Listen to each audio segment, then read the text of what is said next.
Another misconception of Venezuela is that Chavez and Maduro administrations are to blame for the economic crisis that has erupted over the years. Washington makes the case that the U.S. was helping to protect private sectors and the oil industry in Venezuela. However, this is not fully the case.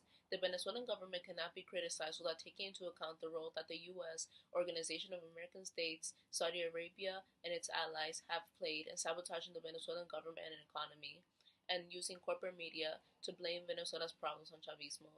The issues that have had an impact on the Venezuelan economy are not caused by an alleged socialism, but relatively low oil prices and sabotage by violent right-wing opposition to Bolivarianism.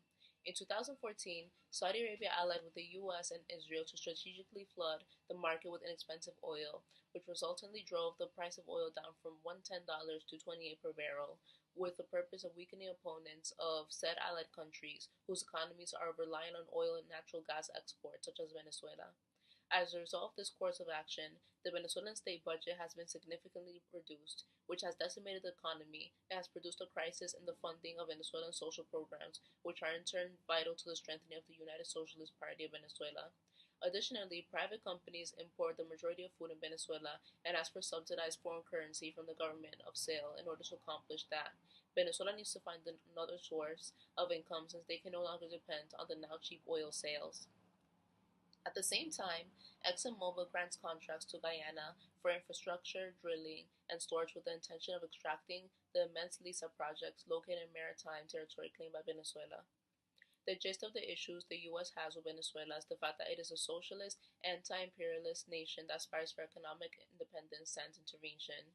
76% of Venezuelans oppose foreign intervention, according to surveys from the polling organization Interlaces. WikiLeaks also published a U.S. diplomatic cable from 1978, which demonstrated U.S. interest in Venezuelan oil.